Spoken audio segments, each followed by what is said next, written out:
বর্তমান পৃথিবীর মধ্যে পুরো পৃথিবী জুড়ে এখন আমরা একটা মুভমেন্টের মধ্য দিয়ে যাচ্ছি। মুভমেন্টটা হচ্ছে, সেটাকে আপনারা ওয়েস্টার্নাইজেশনও বলতে পারেন, সেটাকে আমরা সেকুলারাইজেশনও বলতে পারি। আমার মনে হয় সেকুলারাইজেশন না বলে ওয়েস্টার্নাইজেশন বললে বেশি ভালো হবে। এই মুভমেন্টটা চারটা জায়গা, চারটা ডাইমেনশন থেকে পুরো পৃথিবীকে একটা নির্দিষ্ট জায়গায় নিয়ে যাওয়ার জন্য চেষ্টা করছে।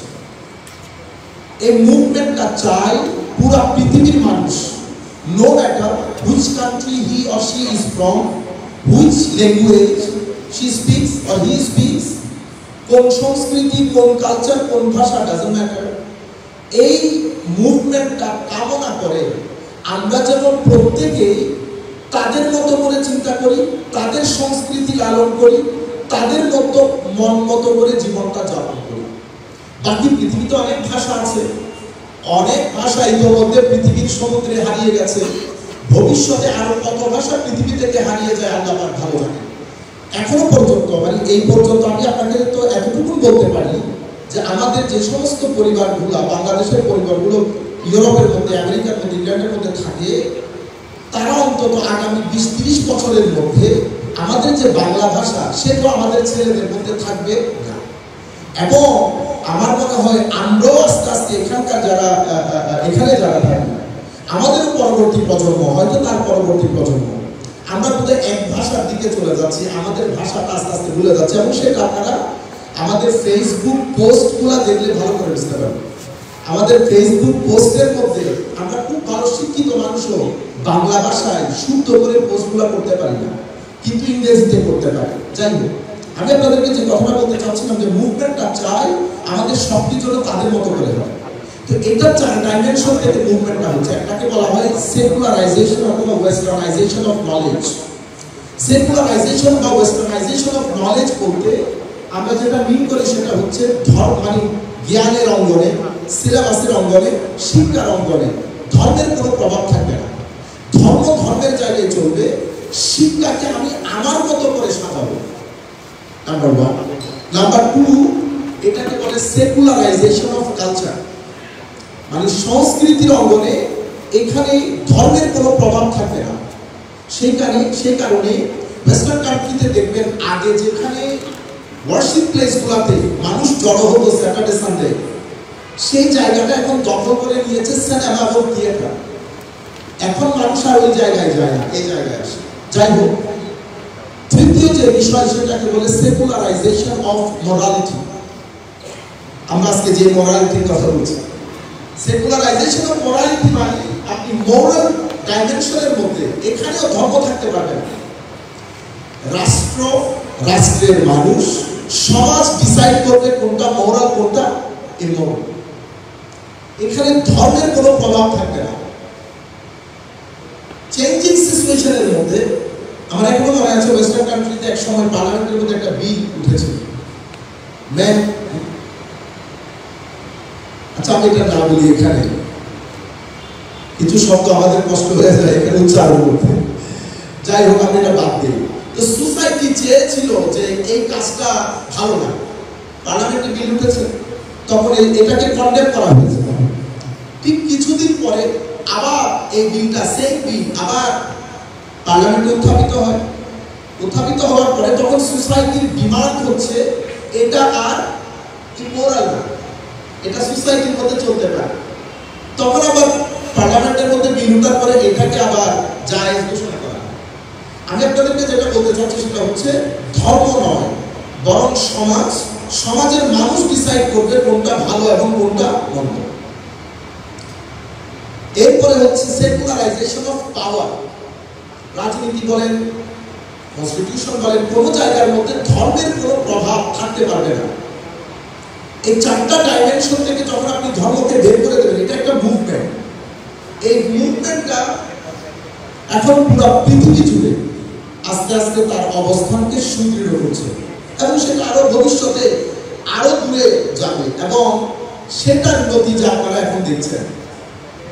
নাটক বলেন, সিনেমা বলেন, আপনারা যদি ইভেন নাটকের ডায়লগটা তুলে ধরেন, নাটকের ডায়লগ আপনি নাটকের ডায়লগ আপনাকে বলে দিতে পারবে যে আমরা কোন অবক্ষয়টার দিকে যাচ্ছি।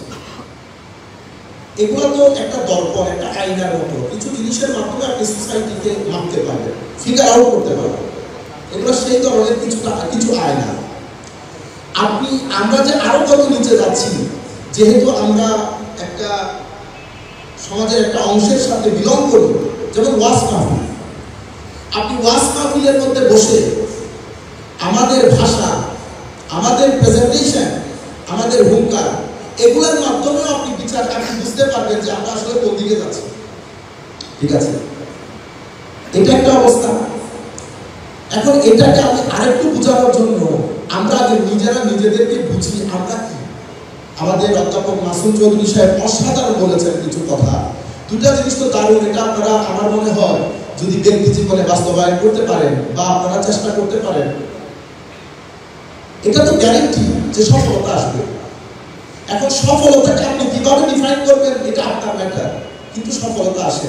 যেমন একটা কথা উনি চমৎকার বলেছেন, সেটা হচ্ছে কাজ ওইটা করবো যেটাতে আমি ইন্টারেস্ট ফিল করি, যে কাজে আমার ইন্টারেস্ট নাই। যেমন আমাকে ভদ্রলোক জিজ্ঞেস করতেছেন যে সাংবাদিক আমাদের পরিচিতের মধ্যে পেপারের জন্য না, এমনিতে ফ্যামিলি প্রবলেম, বলতেছে আপনি প্রত্যেক দিন এত লম্বা লম্বা সফর করেন, এটা কিভাবে সম্ভব? তাহলে জিজ্ঞেস করতেছে মানে কত মাইল আপনি একদিনে সফর করেন? তখন আমি তাকে বললাম on average 300 to 400 miles a day। তো আমাকে জিজ্ঞেস করতেছেন এটা কিভাবে সম্ভব? তা বলতেছে এটা সম্ভব যদি কাজটার প্রতি আপনার ইন্টারেস্ট থাকে। ওই কাজ আপনাকে কখনো শ্রান্ত করবে না। আপনি সারাদিন কাজ করবেন কিন্তু আপনি টায়ার্ড ফিল করবেন না যদি কাজে আপনার ইন্টারেস্ট থাকে। আপনারা আমাদের ট্যাক্স ওই যে কি বলে এটারে, ওই যে খেলে ক্রিকেটের মধ্যে, এটারে কি বলে টেস্ট ম্যাচের মধ্যে পুরো দিন এক ভদ্রলোক ব্যাট করে, সে টায়ার্ড ফিল করে না। টায়ার্ড ফিল করলে সে খেলতে পারবে না। এটা শুধু টাকার বিষয় না, এটা ইন্টারেস্ট, মানে আপনি ওই কাজের প্রতি আগ্রহ আছে, আপনার প্রেম আছে, ভালোবাসা আছে, কাজ আপনাকে ইন্টারেস্ট, আপনাকে টায়ার্ড করে নেয়। আমার নবী সাল্লাল্লাহু আলাইহি ওয়াসাল্লামের ইন্টারেস্ট কি ছিল? আমার নবীর ইন্টারেস্ট ছিল আমি অন্ধকারের মানুষগুলোকে টেনে আলোতে আনবো। এই অন্ধকার মানুষগুলোকে টেনে আলোতে আনতে গিয়ে আমার নবী পরিবার, পরিজন, সমাজ, দেশ সবকিছু পরিত্যাগ করতে হয়েছে। এবং পৃথিবীর ইতিহাসে সবচেয়ে স্বল্প সময়ের মধ্যে সিভিলাইজেশন, যেটাকে আমরা গ্রিন সিভিলাইজেশন বলতে পারি, প্রতিষ্ঠা করেছে এবং সবচেয়ে বেশি সাফার করেছে। কিন্তু কোনো কিছু আমার নবীকে প্রতিবন্ধকতার সৃষ্টি করতে পারে না, বা আমার নবীকে সাল্লাল্লাহু আলাইহি ওয়াসাল্লাম কোনো জায়গা থেকে আমার নবীর যে অগ্রযাত্রা সেটাকে স্টপ করতে পারে না। কেন? আমার নবীর ইন্টারেস্টের কারণে। আপনি যখন ইন্টারেস্ট ফিল করবেন, আপনার সামনে যদি একটা পথ খোলা থাকে, I must do it, I want to see how far I can go। এই জিনিসগুলো বড় ইম্পর্টেন্ট। যাই হোক, আমি বলতে চাচ্ছিলাম আমরা যদি নিজেরা নিজেদেরকে বুঝি, মানুষকে কিন্তু আল্লাহ অপরিসীম শক্তি দিয়ে সৃষ্টি করেছেন। মানুষ ইচ্ছে করলে যে কোনো মুহূর্তে যে কোনো জায়গায় সমাজ, পরিবার, রাষ্ট্র, সিভিলাইজেশনের গতি এবং কার্সার পরিবর্তন করে দিতে পারে। এত অপরিসীম শক্তি দিয়ে আল্লাহ মানুষকে সৃষ্টি করেছেন। আল্লামা ইকবাল রহমাতুল্লাহি আলাইহির আসরারে খুদি এবং জালালউদ্দিন রুমি রহমাতুল্লাহি আলাইহির মাসনাবী, আপনি এবং সুফিয়ায়ে কেরামের আরো অসংখ্য কিতাবাদির যদি মূল জায়গাটা আপনি খুঁজে বের করতে চান, তাহলে আপনি পাবেন মানুষের শক্তি। হুজুর গৌসুল আজম আব্দুল কাদের জিলানী বলেন, খাজা মাইনুদ্দিন চিশতি বলেন, ওনাদেরকে তো আমরা একভাবে প্রেজেন্ট করি। আপনারা ওইটা ছাড়া যদি আপনি মূল জায়গার মধ্যে আসেন, সমাজ পরিবর্তন এবং একজনের শিক্ষাকে লাখো মিলিয়ন মানুষের কাছে বন্টন করে দেওয়া এবং মিলিয়ন মাইলস পর্যন্ত থাকা। খাজা মাইনুদ্দিন বলেন, হুজুর গৌসুল আজম বলেন, ইমাম গাজালি বলেন 500-600 হিজরির মাঝখানে এরা দুজন, হুজুর ইমাম গাজালি এবং গৌসুল আজম আব্দুল কাদের জিলানী। তো 500-550 হিজরি বা 500 থেকে 600 হিজরির মাঝখানে হলে আজকে অনেক বছর হয়ে গেছে না? কিন্তু আপনি দেখেন এত বছর পরেও, এত সময়ের পরে এসেও ওনারা এত দূরে থাকা সত্ত্বেও ওনাদের যে শিক্ষা দীক্ষা সেটা আমরা এখনো লালন করি, কথায় কথায় ওনাদেরকে স্মরণ করি। এটা কিন্তু মানুষের পাওয়ার। উনি চলে গেছেন কিন্তু ওনার শিক্ষা হারিয়ে যায়নি, বরং প্রত্যেকদিন উনি নতুন নতুন করে জন্মগ্রহণ করছেন। প্রত্যেক মানুষ যখন হুজুর গৌসুল আজমের কোনো বিষয় নিয়ে বা গাজালির কোনো বিষয় নিয়ে গবেষণা করছেন, গবেষণা মানে কি আপনি ওনাকে আবার নতুন করে জন্ম দেওয়া। উনি কিন্তু ভয় হচ্ছেন না, উনি বাড়ছেন, উনি শক্তি সঞ্চয় করছেন। কি কারণে? ওনার ওই শক্তি। আল্লাহ পাক জানেন ওটা কোন শক্তি। সেই কারণে আমরা মানুষ হিসেবে মানুষকে বুঝতে পারি, এবং এটা অতীব গুরুত্বপূর্ণ। কেন? কারণ ওয়েস্টার্ন কান্ট্রির মধ্যে একটা দারুণ সাবজেক্টটা ওনারা এভাবে ডিল করেন, আর we physical being having spiritual experience, or we spiritual being having physical experience। মানে এখনো পর্যন্ত ওয়েস্ট এটার পিছনে আছে। আমরা মানুষরা, আমরা কি শুধুই শারীরিক? হ্যাঁ, আমাদের কিছু স্পিরিচুয়াল এক্সপিরিয়েন্স, আধ্যাত্মিক অভিজ্ঞতা রয়েছে, আধ্যাত্মিক পথ চলা রয়েছে, কিন্তু আমরা আসলে কি? আমরা কি শুধুই শারীরিক? আমরা কি শুধু স্পিরিচুয়াল? আমরা আসলে কি? এই ক্ষেত্রে কুরআনের যে শিক্ষা সেটা অসাধারণ। আমাদেরকে আমাদের ধর্ম শিক্ষা দিচ্ছে আমি শুধু ফিজিক্যাল না, আমি শুধু স্পিরিচুয়াল না, আমি combination of both physical as well as spiritual. আমার মধ্যে আল্লাহ রাব্বুল আলামিন দুই শক্তি দান করেছেন, একটাকে আমরা বলি জিসম, আরেকটাকে আমরা বলি রূহ। জিসম এবং রূহ দুইটার সাথে দুইটা জড়িত। আমি এখানে আপনাদেরকে একটা ফ্যাক্ট বলি, তো আমি বলেছি, আপনারা, আমি জানি না আপনাদের স্মরণে আছে কিনা। আমি এক জায়গায় একটা বক্তব্য দেওয়ার পরে আমাদের এক ভাই হয়তো ভুল বুঝেছেন, কারণ আপনি পুরো বক্তব্য যদি না শুনেন আপনি ভুল বুঝবেন, স্বাভাবিক। মানে আমার কথাটা ছিল এরকম যে আমেরিকার স্বাস্থ্য ব্যবস্থা আমাদের চেয়ে অনেক উন্নত, কোনো সন্দেহ নেই, কিন্তু আমাদের মানসিক স্বাস্থ্য আমেরিকার চেয়ে অনেক উন্নত, এটা নিয়ে কোনো সন্দেহ নেই। আমার কথা ছিল এটা। এখন প্রশ্ন হচ্ছে, আমার মানসিক স্বাস্থ্য আমেরিকার চেয়ে, ইউরোপের চেয়ে, ইংল্যান্ডের চেয়ে উন্নত হওয়ার কারণ কি? এখানে তো সরকারি কোনো ব্যবস্থাপনা না, এটা সরকারি ব্যবস্থাপনার কারণে হয় না, এটা শুধু হয়েছে আপনার ধর্মের কারণে, এটা শুধু হয়েছে আপনার এখানে আপনার সমাজে কিছু, কারণ আমরা তো এনার্জেটিক বিং, আপনি সোসাইটির মধ্যে শক্তি তো ছড়িয়ে ছিটিয়ে আছে, গুড অ্যান্ড ব্যাড, কিছু নেগেটিভ এনার্জি, কিছু পজিটিভ এনার্জি। আমাদের এখানে আমাদের কিছু মানুষ আছে যারা এত বেশি পজিটিভ এনার্জির মালিক, তারা পৃথিবী থেকে চলে গেছে। আপনি যদি তাদের পাশে যান, স্টিল আপনি চার্জ করছেন, ওই পজিটিভ এনার্জি আপনাকে স্টিল চার্জ করছে। কারণ সায়েন্স বলছে পজিটিভ এবং নেগেটিভ এনার্জি যখন কোনো মানুষের ভিতরে পজিটিভ এনার্জি থাকে, সেই মানুষ যার সাথে মিশুক, যার সাথে কথা বলুন, পজিটিভ এনার্জির একটা রে আপনি যার সাথে মিশছেন, যার সাথে কথা বলছেন, অটোমেটিক্যালি কনভেট হয়ে যাবে। আপনি কাউকে বলতেও হবে না ভালো করেন, ভালো করেন। এই মানুষ আপনার সংস্পর্শে আসলে আপনার এই রেটা অটোমেটিক্যালি তাকে ইন্সপায়ার করবে, তাকে ইমপ্রেস করবে, তার ভিতরে একটা ভালো লাগা তৈরি করবে। এটা কেন? কারণ আপনি আপনার ফাইভ ফ্যাকাল্টি অফ সেন্সেসকে, আপনার চোখ বলেন, নাক বলেন, কান, যেটা আপনার সেন্স অফ পারসেপশন, এটাকে আপনি পজিটিভ এনার্জি আর্ন করার ক্ষেত্রে কাজে লাগিয়েছেন। আপনি চোখটাকে দিয়ে আপনি মা বাবাকেও দেখেছেন, সবুজও দেখেছেন, ব্রেক দিয়ে চিন্তাও করেছেন, অর্থাৎ আল্লাহ ফাইভ ফ্যাকাল্টি অফ সেন্সেস যে কারণে দিয়েছে সেটা আপনি পারফেক্টলি ওই দায়িত্বটা পালন করেছেন। As a result of this, positive energy earn করতে করতে আপনার ভিতরের জগতের রূহ অনেক বেশি এনার্জেটিক হয়েছে। যে এনার্জেটিক হয়েছে, উনি যার সাথে যাচ্ছেন, যার সাথে কথা বলছেন, এনার্জির যেহেতু কোনো ক্ষয় নাই, আমার শরীরে ক্ষয় আছে, আপনি ওনাকে কবরে শুয়ে দিয়েছেন, আমরা বলি না 5 বছরে ওনার কিছু হয় নাই, হওয়ার তো কথা না, কারণ মানুষের শরীরের ক্ষতি আছে, ক্ষয় হয়, কিন্তু মানুষের এনার্জি যেটা, সেটার তো ক্ষয় হয় না। As a result of this, আপনি 5 বছর না 50 বছর পরে গেলেও আপনি ওই এনার্জি ওখানে পাবেন, এবং আপনি যদি ওখানে আশেপাশে ঘুরে আপনি অটোমেটিক্যালি এনার্জেটিক হবেন। এটা হচ্ছে কমনলি আন্ডারস্টুড একটা জিনিস। সেই কারণে আমাদের ঘরের মধ্যে অনেকে আমরা নামাজ পড়ি না বা আমরা ইসলাম প্র্যাকটিস করি না, কিন্তু আমার মা করেন, আমার বাবা করেন। আমার শুধু বিশ্বাসের কারণে আমি যখন মার সাথে বসে নাস্তা করি, বাবার সাথে বসে কথা বলি, আমার বাবার নেই অটোমেটিক্যালি আমাকে এনার্জেটিক করে। সেই কারণে আমরা বুঝতে পারি না। তো আমাদের এখানে মানসিক স্বাস্থ্য ভালো থাকার কারণ কি? মানসিক স্বাস্থ্য ভালো থাকার কারণ হচ্ছে আল্লাহ যখন শরীরের জন্য নির্দিষ্ট কিছু বিধান বানিয়েছেন, অনুরূপভাবে রূহের জন্য বিধান বানিয়েছেন। শরীরে যেমন সুস্থতা অসুস্থতা আছে, রূহের সুস্থতা অসুস্থতা আছে। শরীরের জন্য নির্দিষ্ট একটা এনভায়রনমেন্ট দরকার, রূহের নির্ধারিত একটা এনভায়রনমেন্ট দরকার।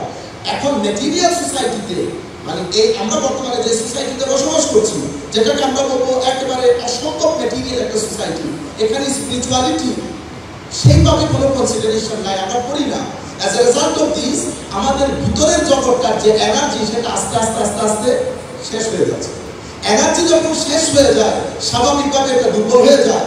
দুর্বল হয়ে গেলে আপনি অতিমাত্রায় ম্যাটেরিয়াল হয়ে যাওয়ার কারণে মানুষ ব্যালেন্সলি যেভাবে চলা প্রয়োজন ছিল, চলা প্রয়োজনের মধ্যে বাংলা সোসাইটির মধ্যে, যেমন আপনি যখন আমরা থেকে আমিতে পরিণত হবে, আমরা যখন আমি হয়ে যাবে, অটোমেটিক্যালি আপনার সোসাইটি থেকে কোঅপারেশন খতম হয়ে কম্পিটিশন শুরু হয়ে যাবে। আপনি যখন সোসাইটিকে উইর মধ্যে রাখবেন, আমরা, তখন সোসাইটির মধ্যে কোঅপারেশন থাকবে, কোঅপারেশনের মধ্যে লাভ থাকবে, ইমোশন থাকবে, একজনের সাথে আরেকজনের মেন্টাল সেন্টিমেন্টাল অ্যাটাচমেন্ট থাকবে। কিন্তু আপনি যখন সোসাইটিকে উই থেকে আয়ে পরিণত করবেন, আপনার এখান থেকে কম্পিটিশন খতম হয়ে যাবে, কোঅপারেশন খতম হয়ে যাবে, কম্পিটিশন শুরু হবে। যখন কম্পিটিশন শুরু হয় কোনো সোসাইটিতে, তখন সেই সোসাইটি লো, সেই সোসাইটিকে একেবারে চতুর্দিক থেকে এনভেলপ করে দেয়। সোসাইটি যখন চতুর্দিক থেকে লোভের মাধ্যমে এনভেলপ হয়ে যায়, তো সোসাইটির মধ্যে আরো বেশ কিছু জিনিস, যেটাকে আমরা অ্যান্টি সোশ্যাল বিহেভিয়ার বলি, সোশ্যাল ক্রাইম বলি, এগুলো জেগে ওঠে।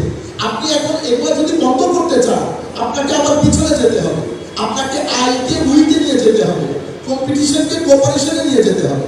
এগুলো কখন হবে এই কাজ? এই যে আমি আই না আমি উই, এই যে আমি কম্পিটিশন করবো না কোঅপারেশন করবো, এই যে আমি লোভটাকে বাদ দেবো, এই কাজগুলো করবেন তখন যখন আপনার রুহ শক্তিশালী হবে। আপনি ভিতর থেকে স্পিরিচুয়ালি যদি এনার্জেটিক হন, এই বিষয়গুলো তখন আপনার কাছে ধরা দেবে।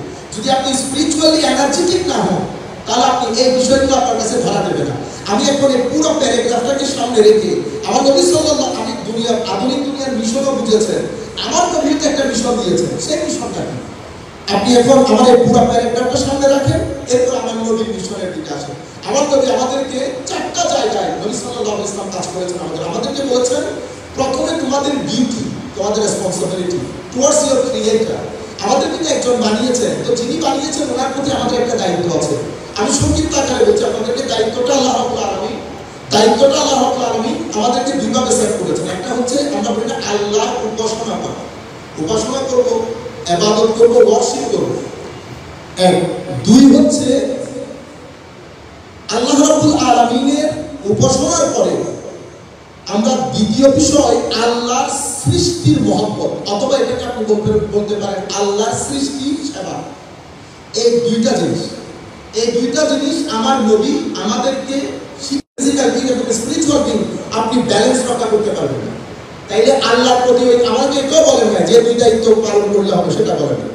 এরপরে রাসূল করিম সাল্লাল্লাহু আলাইহি ওয়াসাল্লামের প্রতি আমার দায়িত্ব উম্মত হিসেবে আমাদেরকে শিখিয়েছে যে আল্লাহ রাসূলের প্রতি আমাদের দায়িত্ব দুইটা। একটা হচ্ছে রাসূলের সত্তার প্রতি আমাদের, আমরা যতটুকু করতে পারি ততটুকু মহব্বত, as much as we can, মহব্বত এবং রাসূল করিম সাল্লাল্লাহু আলাইহি ওয়াসাল্লামের মাধ্যমে দেওয়া শিক্ষা, আনুগত্য।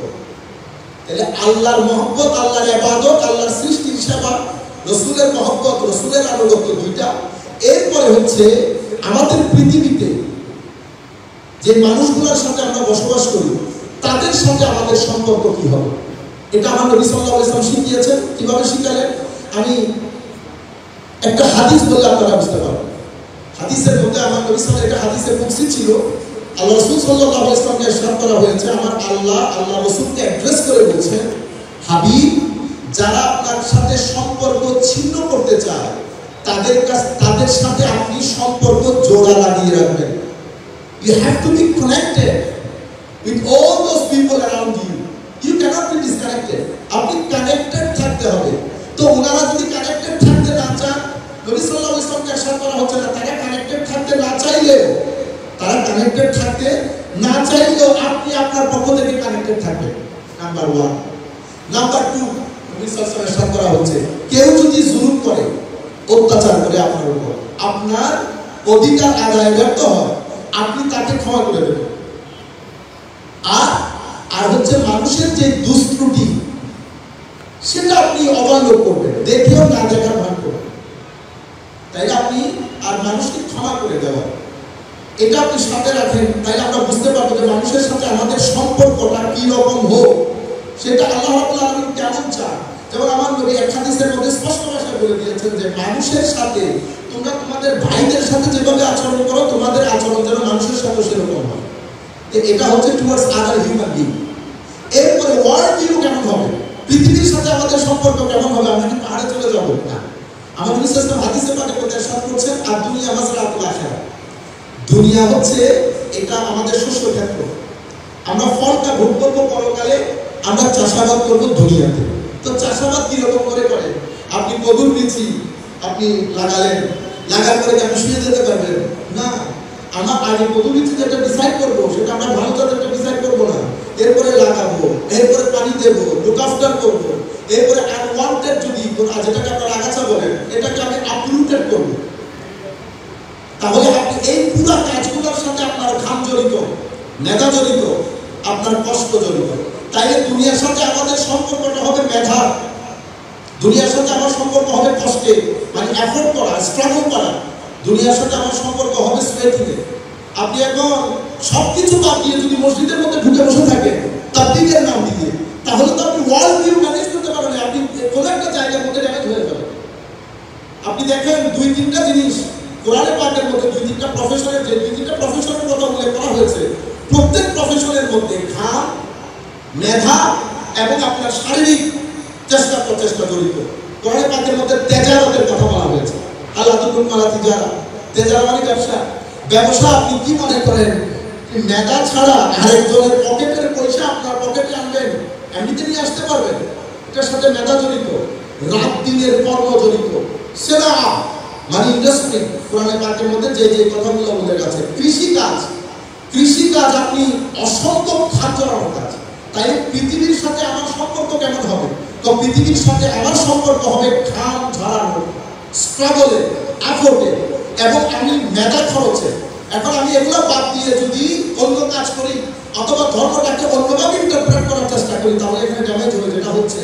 তাহলে আমার নবীর মিশনের কাজ চারটা: আল্লাহর সাথে, নবীর সাথে, দুনিয়ার সাথে, মানুষের সাথে। এই চারটা জিনিস যদি আপনি চালাতে চান তো আপনি spiritual as well as physical এই দুইটা জিনিসকে সমানভাবে সামনের দিকে নিয়ে যেতে হবে।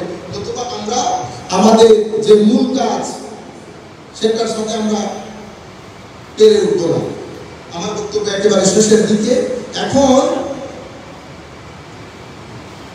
যেহেতু আজকে অবক্ষয়ের কথা এসেছে, এখন অবক্ষয় জিনিসটা কি মনে রাখবেন? অবক্ষয় এবং মূল্যবোধ, আমরা একটা মূল্যবোধ করি না, ভ্যালু, তার একটা অবক্ষয় করি ডিগ্রেডেশন।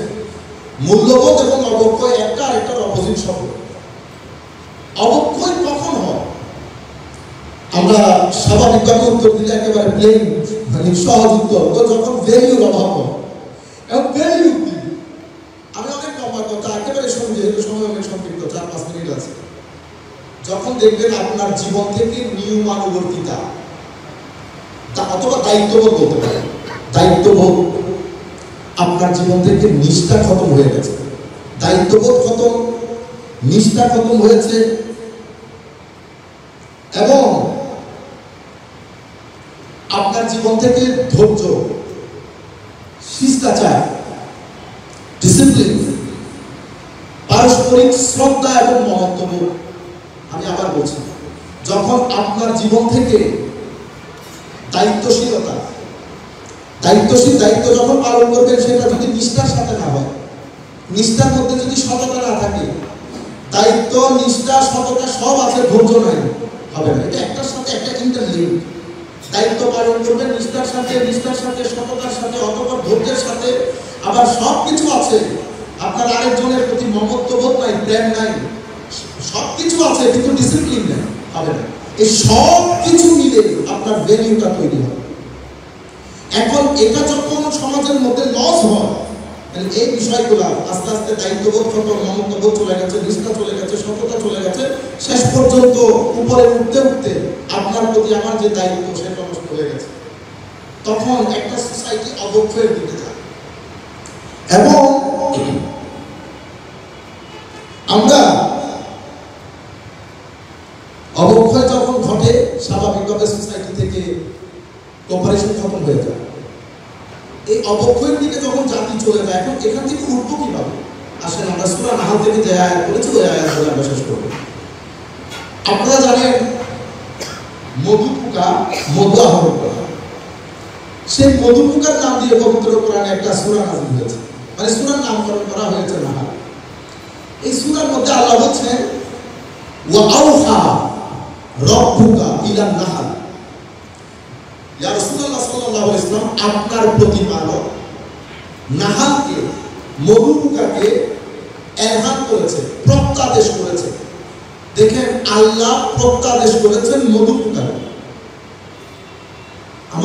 আমাদের সামনে আমরা মধুপুকা যাইতে পারে, মানে আমরা বলবো না নাতে, কোনো কিছুই না, কিন্তু আল্লাহ মধুপুকাকে প্রত্যাদেশ করেছে। কেন? কারণ মধুপুকার সাথে একটা বড় একটা ডিজাইন এবং বড় একটা অসুখ মধুপুকার সাথে জড়িত, এবং এর উদ্দেশ্য অনেক চমৎকার। এটার সাথে মানুষের বেটারমেন্ট জড়িত। তো পুরো মানে সিস্টেমটাকে, পুরো ইঞ্জিনিয়ারিংটাকে আল্লাহ রাব্বুল আলামিন কিভাবে সাজাচ্ছেন দেখেন, ডিজাইন দিয়েছেন। বলেছে আমি মধুপুকাকে আপনার প্রতিপালক প্রত্যাদেশ করেছে। কি প্রত্যাদেশ করেছে? আনিতা খিজি। এখানে একটা চমৎকার কথা আছে, মধুপুকাকে এখানে 4 বার অ্যাড্রেস করা হয়েছে। আচ্ছা, এটা আমি পরে বলি, আগে আমি সরাসরি আপনাদের কাছে এই পুরো বক্তব্যটা তুলে ধরি যেহেতু সমস্যা জড়িত। আনিতা খিজি মিনাল জিবালি বুয়ুতা ওয়া মিনাশ শাজারি ওয়া মিম্মা ইয়া'রুশু। মধুপুকার সাথে যেহেতু একটা ভালো উদ্দেশ্য জড়িত, প্ল্যান প্রোগ্রামিং জড়িত, মানুষের ব্যাকগ্রাউন্ড জড়িত, সে কারণে মধুপুকাকে বলা হচ্ছে তুমি কাজ করিও, তুমি ঘর বানানোর সময় যত্রতত্র ঘর বানায় না, যেখানে মন চায় ঘর বানায় না। তুমি 3টা জায়গা বেছে নিবা ঘরের জন্য, হয় পাহাড়, নয় বৃক্ষ, নতুবা মানুষের ছাদ। 3টাই কিন্তু উপরের জিনিস, ভালো জিনিস। এবং আপনি যদি গাছের কথা বলেন অথবা উপরের কথা বলেন, পাহাড়ের কথা বলেন, 3টাই কিন্তু স্বাস্থ্যকর জায়গা, যেখানে সব দিক থেকে ন্যাচারাল বিউটি সহ বাতাস আর অনেক কথা আছে, আমি সঠিক আকারে বলতে পারছি না। 3টা জিনিস, 3টা জায়গা মধুপুকার জন্য নির্ধারণ করে দিয়েছে, এখানে মধুপুকা ঘর করবে। এরপরে কি করবে? তুম্মা কুলি। মধুপুকাকে এরপরে বলছে এরপরে তুমি খাবে। প্রত্যেকে খাবো। আমি কি যেখানে সেখানে বসবো? মন্দ জায়গা, পচা জায়গা। আপনি দেখেন অন্যান্য পোকাগুলো মন্দ জায়গায় বসে, পচা জায়গায় বসে, মধুপুকা কিন্তু পচা জায়গায় বসে। কারণ আল্লাহ রাব্বুল আলামিন বলছে তুমি সব জায়গায় বসতে পারবে না, তুমি শুধু ভালো জিনিসগুলো, ফলের ভালো জিনিসগুলো সাক করে মিনকুল্লিস সামারাত। এরপরে বলছে ফাসলুকি সুবুলা রাব্বিকি যুলুলা। তুমি প্রত্যেক ফল ফ্রুট থেকে ভালো জিনিসটা, জুসটা সাক করবে, সাক করে তাহলে খাবে কোনটা? ভালো জিনিস, হালাল জিনিস, এবং প্রত্যেক ফুলের চমৎকার জিনিসটা তুমি সাক করবা। নাম্বার 1। নাম্বার 2 হচ্ছে এরপরে তুমি যখন চলাচল করবা তোমার নেভিগেশনটা ঠিক রাখবা, সব জায়গার মধ্যে ডানে বামে না। ফাসলুকি সুবুলা রাব্বিক। তুমি যখন চলবা, তোমার রব তোমার জন্য নির্দিষ্ট রুট তৈরি করেছে, সেই রুটগুলা ভদ্রতার সাথে, নম্রতার সাথে, শৃঙ্খলার সাথে তুমি সেই রুটগুলো অতিক্রম করবা। তাইলে ঘর বানানোর জন্য ডাইরেকশন আছে, কি খাবে সেটার জন্য ডাইরেকশন আছে, এবং কিভাবে চলবে, চলার ক্ষেত্রে 2টা কথা বলেছে। একটা হচ্ছে ভদ্রতা, আর একটা হচ্ছে নিয়মানুবর্তিতা। এই 2টা জিনিসের মাধ্যমে তুমি তোমার রবের পক্ষ থেকে নির্ধারিত রাস্তায় চলবে, রবের পক্ষ থেকে নির্ধারিত রাস্তায় চলার পরে যুলুলা। এরপর আল্লাহ বলছেন ইন্না ফি যালিকা লাআয়াতিন লিকাওমিন ইয়াতাফাক্কারুন। এটা বলার পরে কোরআন সংক্ষিপ্ত আকারে বলছে তোমরা যদি এই পুরো প্রসেস নিয়ে চিন্তা করো, তো যারা চিন্তাশীল ব্যক্তি তাদের জন্য নিদর্শন রয়েছে। এই আয়াত আমি সহ বাংলাদেশ, ইন্ডিয়া, পাকিস্তান, শ্রীলঙ্কা, পুরো ওয়ার্ল্ডের উলামায়ে কেরাম কুটি বক্তব্য করেছে। কেউ কিন্তু এখান থেকে নিদর্শন গ্রহণ করতে পারে না। এই আয়াত পড়ে কারো মুখে কিন্তু সুবহানাল্লাহ আসে না। কেন? কারণ আয়াতের অর্থ আমরা কেউ বুঝি নাই। কিন্তু একই আয়াত ডক্টর গ্যারি মিলারের কাছে যখন গেছে, কানাডিয়ান অনেক বড় ম্যাথমেটিশিয়ান, এবং আমার মনে হয় আনচ্যালেঞ্জ ডিবেটর, তার সামনে দিয়ে কেউ ডিবেট করবে, এটা বড় অসম্ভব বিষয়। ওনার বন্ধুরা ওনাকে কোরআন শরীফ দিয়ে বলেছেন তুমি একটা কাজ করে এটা পড়ে দেখো এখানে কোনো ভুল আছে কিনা। এখান থেকে যদি ভুলটা বের করতে পারো, হিস্টোরিক্যাল, ম্যাথমেটিক্যাল, তুমি ভুল বের করতে পারলে মুসলমানদের জন্য এটা টাফ হয়ে যাবে। তো দিয়েছেন ভুল বের করার জন্য। এই ভদ্রলোক যখন সূরা নাহলের আয়াত পড়েছে, আয়াত পড়ার পরে উনি বলেছেন সুবহানাল্লাহ, ওনার ভাষা সুবহানাল্লাহ বলা করে বলতেছেন আই কুডন্ট স্লিপ। দেখছেন উনি যে কথাগুলো বলতেছেন সেটা কিন্তু আমার মুখ দিয়ে বের হয় না। আমি তো সোয়াবের নিয়তে বলছি 10 সোয়াব, কিন্তু উনি বলতেছেন আমার ঘুম হারাম হয়ে গেছে। তো আমার কাছে পাগলামি না, বেকুব। কোরআন শরীফের এতগুলো আয়াতে ঘুম হারাম হয় না, তুমি 2 আয়াত পরে ঘুম হারাম হয়ে গেছে। সেই কারণে আল্লাহ বলেছেন ইন্নামা ইয়াখশাল্লাহা মিন ইবাদিহিল উলামা। বান্দাদের মধ্যে আলেমরাই আল্লাহকে ভয় এখন দেখছেন এই আয়াত পরে আমার মনে কিন্তু ভয়ের সঞ্চার হয় নাই, গেরি মিলারের মনে ভয়ের সঞ্চার হয়েছে। তাহলে বোঝা যাচ্ছে আল্লাহ রাব্বুল আলামিন আলেম মানে শুধু আমাকে বুঝাই নাই, আলেম মানে এখানে সায়েন্টিস্টরাও আছে, আলেম মানে এখানে সায়েন্টিস্টরাও আছেন, বিজ্ঞানী। উনি ওনাকে যখন জিজ্ঞেস করা হয়েছে ঘুমাইতে পারলেন না কেন, আমি ঘুমাইতে পারি না, এই আয়াতের মধ্যে মধু পোকাকে আল্লাহ 4 বার অ্যাড্রেস করেছে। God has addressed 4 times in these 2 verses. 4 বারের মধ্যে 4 বারই অ্যাড্রেস করার সময় লস মানে শব্দ যেটা ব্যবহার হয়েছে সেটা স্ত্রীলিঙ্গ।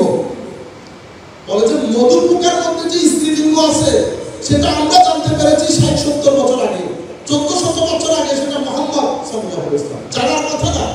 তুমি কেমনে জানলেন যে এখানে স্ত্রীলিঙ্গ আর পুল্লিঙ্গ আছে? এটা একটা বিষয়। আরেকটা বিষয় হচ্ছে মধু আহরণের টোটাল প্রসেসটা মধু পোকার মধ্যে শুধু মহিলারাই করে, এটা তো আমরাও জানতে পেরেছি 60-70 বছর আগে। এটা তো কোরআনের জানার কথা না। শুধু এই আয়াত আল্লাহ বলেছেন কি আয়াতের আখেরে তিনটা বিজালিকাল আয়াতি লিকাউমি ইয়াতাফাক্কারুন, সায়েন্টিস্ট হিসেবে যারা গবেষণা করবে তাদের কাছে এই 2 আয়াতের মধ্যে আল্লাহর অস্তিত্বের নিদর্শন আছে। সেই কারণে ডক্টর গেরি মিলার মুসলমান হয়েছে এবং নাম দিয়েছে ওমর মিলার। আমি আপনাদেরকে বলতে চাচ্ছি দেখেন 2 চোখ 2 ধরনের। আমার চোখ আমি সওয়াবের নিয়তে করেছি, আমি কালিয়ানা করে পড়েছি, কিন্তু এখানে আল্লাহ একটা অর্থ মানুষের কাছে কনভে করতে চাচ্ছেন। সেই আয়াতের অর্থটা না আমি কনভে করতে পেরেছি না আপনি পেরেছেন, কে পেরেছে? সায়েন্টিস্ট। সেই কারণে ইন্নামা ইয়াখশাল্লাহু মিন ইবাদিহিল উলামার মধ্যে আমরা মনে হয় আমরা আরো রিসার্চ করা দরকার। কাদেরকে এখানে ইন করব, কারা কারা এখান থেকে বাদ দেওয়া দরকার, এখানে কেউ সংযোজিত হবে কেউ বিয়োজিত হবে। যাই হোক, তো আল্লাহ রাব্বুল আলামিন এটা একটা আয়াত, সূরা নাহলের আয়াত। সূরা নাহলের আয়াতের মধ্যে আল্লাহ রাব্বুল আলামিন মধু পোকার জন্য কি কি বলেছেন, কোথায় ঘর করবেন, কি খাবেন, কিভাবে চলবেন। আমাদের জন্য নিশ্চয়ই নিদর্শন আছে, আমাদের জন্য শিক্ষা আছে। শিক্ষাটা কি? আমি এই শিক্ষাটা বলে 1 মিনিটের মধ্যে আমাদের বক্তব্য শেষ করবো। সেটা কি? সবচেয়ে বড় বিষয় হচ্ছে মধু পোকাকে বলেছে ঘর বলা হয় পাহাড়ে নয় গাছে নয় ছাদে। তাইলে আমরা প্রথম করবো উন্নত চিন্তা, নিচের কেন উপরে। আমরা আমাদের চিন্তাটাকে উন্নত করব, নিচ থেকে তুলে উপরে নিয়ে উপরে আমরা নিতে পারি। নাম্বার 1। নাম্বার 2 হচ্ছে জুসটা সাফ করে জমা করেছেন সেটা মধুতে পরিণত হয়েছে এবং আমার আল্লাহ বলছেন সেই মধুর মধ্যে আল্লাহ রাব্বুল আলামিন মানুষের জন্য নিরাময় রেখেছে। এটা মানুষের জন্য ওষুধ।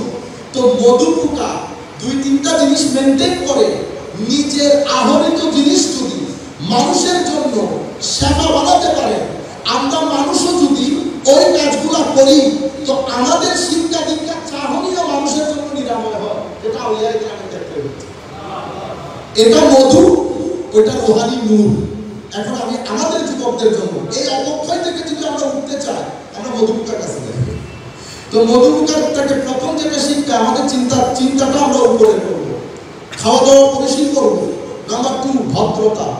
পৃথিবীর মধ্যে বলতে এর চেয়ে দামি জিনিস আর নেই। আপনি একেবারে মরা বৃক্ষে ফুল ফুটাতে পারবেন ভদ্রতা দিয়ে।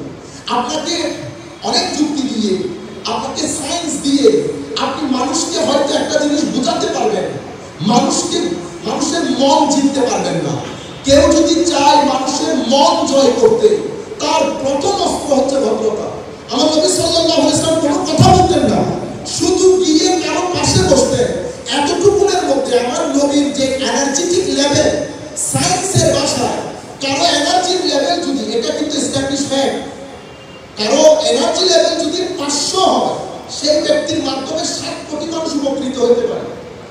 আর সায়েন্স বলছে যে 500 থেকে কারো এনার্জি লেভেল উপরে যেতে পারে না। আমি থাকলে হয়তো আমি বলতাম না, আপনি বোধহয় বুঝতে ভুল করছেন। 500 থেকে আম্বিয়ায়ে কেরামের যে এনার্জি লেভেল সেটা 500 থেকে অনেক উপরে। কেন? কারণ তাদের মাধ্যমে 7 কোটি মানুষ উপকৃত হচ্ছে না, তো 700 কোটি মানুষ উপকৃত হচ্ছে এবং হতে থাকবে। সেই পরিমাণে এনার্জেটিক লেভেলে এক ব্যক্তির সামনে আপনি যখন বসবেন, সাহাবী না হয়ে উপায় আছে, সাহাবী না হয়ে উপায় আছে। তো আমার নবী সাল্লাল্লাহু আলাইহি ওয়াসাল্লাম কাউকে কোনো কিছু বুঝাতে হতো না। নবীর ভদ্রতার লেভেল এত চূড়ান্ত পর্যায়ে ছিল, আমার নবী যখন কারো কাছে গিয়ে বসতেন ওই বসাটা ওই ব্যক্তির জন্য হেদায়েতের কারণ হলো। আউলিয়ায়ে কেরাম একই জিনিস করেছেন। আমাদের সমাজের মধ্যে আমাদের ভদ্রতার বড় অভাব। এই একটা জিনিস যদি আজকে এখান থেকে শিখে যেতে পারি, আমি আপনাদেরকে গ্যারান্টির সাথে বলছি, আপনি অনেক কাজ করতে হয় না। ভদ্রতা এত উপরের জিনিস, আপনি যে কোনো প্রজাতির মানুষকে, যা আপনি যে কোনো জায়গায় আপনি মানুষের মন জয় করতে পারবেন। ডিবেট দিয়ে কখনো ইসলামের প্রসার হয় না, প্রচারও হয় না। মানুষ ধর্মের প্রচার এবং প্রসার হয়েছে আউলিয়া ইকরামের ভদ্রতা দিয়ে। ডিবেট দিয়ে আমিও চেয়েছি আপনাকে হারাতে, আপনিও চেয়েছেন আমাকে হারাতে, শেষ পর্যন্ত আল্লাহ পাক জানে এটা পজিটিভ এনার্জি হয়েছে না নেগেটিভ এনার্জি হয়েছে। সম্মানিত উপস্থিতি, সেই কারণে আল্লাহ মধু পোকাকে পর্যন্ত বলছে জুনুলা, আস্তুকি সুবুলা রব্বিকি জুনুলা। আপনি জুনুলার অর্থ সমস্ত মুফাসসিরিনে কেরাম এক বিন্দুর মধ্যে সে একীভূত হয়েছে। সেটা কি? তো জুনুলা মানে ভদ্রতা, আজিজিয়ান কেসার। মধু পোকাকে পর্যন্ত আজিজিয়ান কেসারের কথা বলছে। 2 3 এরপরে 4 হচ্ছে আল্লাহর দেখানো পথে চলা। সুবুলা রব্বিক বলেছে, আল্লাহর দেখানো পথ আমি কোথায় পাবো? আম্বিয়া ইকরামের কাছে। আম্বিয়া ইকরামের দেখানো পথ কোথায় পাবো? উলামা ইকরামের কাছে। আপনি এই বাদে সুবুলা রব্বিকের কোন ঠিকানা নেই। এর পরবর্তীতে আরেকটা বড় বিষয় হচ্ছে অন্যের উপকার সাধন করার নিয়ম করা। মধু পোকার রাত দিন এক করে দিচ্ছে। 60 মাইল, অথবা এটাকে আপনারা আরো নিচে আমরা কি বলি, একটা হচ্ছে মাইলের হিসাব, আর একটা কিলোমিটার। কিলোমিটার ডেইলি সফর করে অন্যের উপকার সাধনের চেষ্টা যখন করেন, তো আল্লাহ তাদের পুরো বর্ণনা কোরআন শরীফের মধ্যে দিয়ে সম্মানিত করেছে। এর পরবর্তীতে নেতৃত্বের প্রতি আনুগত্য রাখা এবং নেতৃত্বের প্রতি অটল থাকা। একটা চাঁদের মধ্যে প্রায় 4000 মধুমোকা থাকে, সেখানে একজন নেত্রী থাকে, কুইন, যেটাকে মালিকা বলে কুইন। এবং কিছু মধুমোকাকে সেই চাকে প্রতিরক্ষার দায়িত্ব দেওয়া হয়। বিজ্ঞান বলছে যাকে যে দায়িত্ব দেওয়া হয়েছে, কোন মধুমোকা কখনো তার দায়িত্বের বাইরে যায়। এটা হচ্ছে নেতৃত্বের প্রতি আনুগত্য। এর পরবর্তীতে দায়িত্বের প্রতি সিনসিয়ার থাকা। মধুমোকা বিজ্ঞান বলছে তার একটা নির্দিষ্ট সময়ে বের হয়, 10টা মানে 10টা, দিস ইজ নট 11 o'clock, 3টা মানে 3টা। তাদের নির্দিষ্ট সময় বের হবে, নির্দিষ্ট রুটে বের হবে, কেউ ডান বাম যাবে না, কাউকে ডিস্টার্ব করবে না, নির্দিষ্ট কাজে যাবে, কাজ থেকে বের হবে। এর পরবর্তীতে পরিশ্রমী হবে। আমাদের এখানে তো আমরা বেশিরভাগ সময়, আমি যদি আমাদের ছেলেদেরকে বলি, বেটা আপনারা মিনিমাম ডেইলি 3 ঘন্টা ফেসবুকে থাকেন, এর চেয়ে ওয়েস্টিজ আল্লাহ দুনিয়ার মধ্যে আল্লাহ অপচয়। সময় অপচয় করিয়েন না। যে ব্যক্তি সময়কে অপচয় করে পৃথিবীতে সবচেয়ে মানে দুর্ভাগ্য, unfortunate human being, the one who West his time. সময় অপচয় করবেন আপনি, এক সময় আপনি পৃথিবীতে মানে হয় না, আপনি ওই যে একটা নির্দিষ্ট একটা শব্দ আছে, মানে আপনি শুধু পৃথিবীতে আছেন মানুষকে ডিস্টার্ব করার জন্য, নাথিং এলস। আমি আপনাকে বলছি ফেসবুক দেখেন, টি20 দেখেন, কিন্তু টি20 উপর মরে যায় না একটা নির্দিষ্ট সময় পর্যন্ত। আপনি ঘন্টার পর ঘন্টা বসে টি20 কেন দেখবেন? এটা তো পৃথিবীর জন্য অসম্ভব লজ্জাস্কর। আমি ওয়েস্টার্ন কান্ট্রি, আমি মাঝে মধ্যে ইচ্ছে করে আমি বলি, আমি আমার শিক্ষককে বলেছি, আমি আমার ইচ্ছে করে আমি থুতু ছিটা আপনাদের মধ্যে। হাউ ডিয়ার আপনি একজন অক্সফোর্ডের প্রফেসরকে পুরো বছরে যে বেতন দেন, সেই বেতন একজন ফুটবল প্লেয়ারকে আপনি সপ্তাহের মধ্যে দিয়ে দেন।